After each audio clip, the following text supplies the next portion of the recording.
Hi, I'm Dr. Jennifer V. Brown, your stroke specialist, and today we're going to discuss why kneeling is such a great activity after stroke. Well, here are some reasons, and if you look at the pictures, this person is engaging in kneeling on one leg and then both legs in a chair.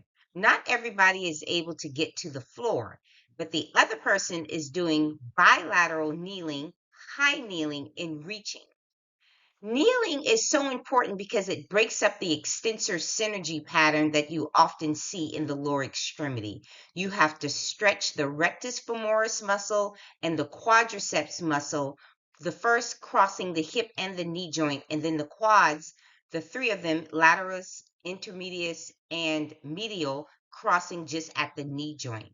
It's also a sensory stimulus when you're weight bearing through the knee approximating the thigh bone into the hip joint, into the pelvis, you can get a good proprioceptive information back into the brain about how these muscles are working and what position to support the body.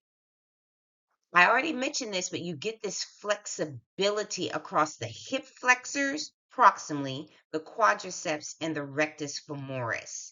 And in these holding patterns, you're also strengthening the muscle. Remember, you can strengthen a muscle through its range based on how flexible it is. Now, let's look at some of these videos first, and then we'll talk. Notice I am stepping backwards, and look how far my knee came in front of my ankle in order to go from standing to kneeling. Now, what if you are unable to do this? You will not be able to do such simple activities that include stair negotiation, going up and down a curb. And this is why we often teach people step to step because they cannot bend the knee due to that extensor synergy pattern. They also cannot bend the knee because we put an ankle foot orthosis on them with a rigid strap and the knee cannot come forward. So you see, I have a spandex strap on and it just popped off because the knee really wanted to come forward. I want you all to think about how much when we use a solid ankle AFO or even a hinged AFO, how it blocks the tibia from moving forward required for kneeling. So I want you all to practice weight shifts, forwards, backwards, diagonals, side to side. You get a rotation component of the tibia as it moves forward into the foot goes into pronation and backwards into supination with external rotation. So these weight shifts are very important in order to achieve kneeling. When you're doing the kneeling motion, it strengthens your hip abduction, the hip abductor, gluteus medius, and the frontal plane, and you get pelvic stability. That's so important because you don't want your pelvis to drop side to side when you're standing on one leg and having to move backwards into kneeling or going up a curb, down a curb, up or down stairs. It also helps to strengthen the gluteus maximus, your hip extensor, your buttock muscle. Because remember, that buttock muscle does two things. If you're standing upright and your pelvis and your trunk is still, when you tighten your gluteus maximus, your hip extensor, it moves the thigh backwards. But if both of your feet are planted on the ground, or if you're in a squat position, when the pelvis and trunk moves together, you can bring your trunk, your center of mass, upright, thus preventing a fall.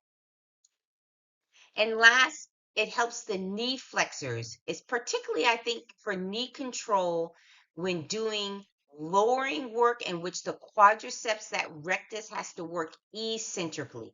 But I also like kneeling, especially going from low kneel to high kneel and maintaining high kneel. It helps with the hamstring control so that you don't get all of this hyperextension. And again, I already mentioned the knee extensors for eccentric work and when you're doing things like squatting and lowering the body, but also when you have to kick your leg out to get to the lowered step or to the street from the curb.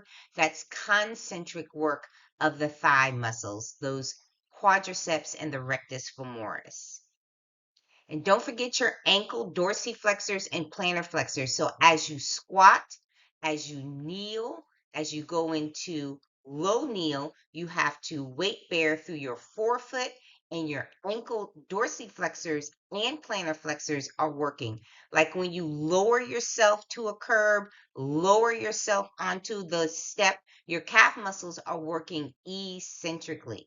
But when you have to place your foot up, your ankle dorsiflexors are working concentrically to pull your foot up so you don't hit the step. And then you have to lean forward and generate the force to get your body up. So kneeling is really good to get this ankle range of motion and the knee range of motion in strengthening those muscles of the ankle, foot, and leg distally. So, what are some clinical questions to ask? I get this all the time. Oh, I have knee arthritis. So, talk to your patients about what pain they have in their knee and in what positions do they have that knee pain. Is it open chain or is it closed chain? Is it the leg moving on the femur or is it the femur moving on the leg? And your femur being your thigh bone. Is there adequate flexibility at the hip and the knee joint to assume kneeling? Is there adequate body strength in the legs to assume the position of kneeling? And that means you have to use your body weight as resistance, okay? And then you have to have sufficient trunk control. We talked about the frontal plane stability of the pelvis using the glute medius muscle, but you also need your trunk to remain upright in the frontal plane position, as well as the sagittal plane, and then the transverse plane, which is rotation. Is there a cognitive impairment or motor planning issue? Like, do they know they have to weight shift, move one leg forward or backwards? Their trunk needs to be upright. And that takes a lot of cognitive control so that you can have the best motor output.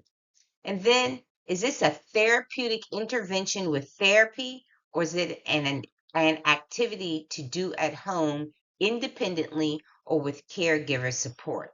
Kneeling is hard to achieve if you don't have balance on one leg, you don't have the adequate furniture to use, or you may just need support of a person. So think about that and think of the context of kneeling. Are you doing it so that are they prone to falls? So you want to do it for fall prevention and getting up off the floor? Or do you want adequate ankle and knee range of motion to do stair negotiation or curb training? So you may have to do something less tedious, less hard if you just want enough knee and ankle range of motion to clear curb or do stairs. Remember, I am your trusted source for all things ankle foot orthoses and stroke neurorehabilitation. Please like and share these videos if you feel the content brings value. I post them every Tuesday and Thursdays. And don't forget your references. We have to use the evidence in order to do the best therapeutic interventions that's practically applicable to our clients. Thanks for watching. Have a great day.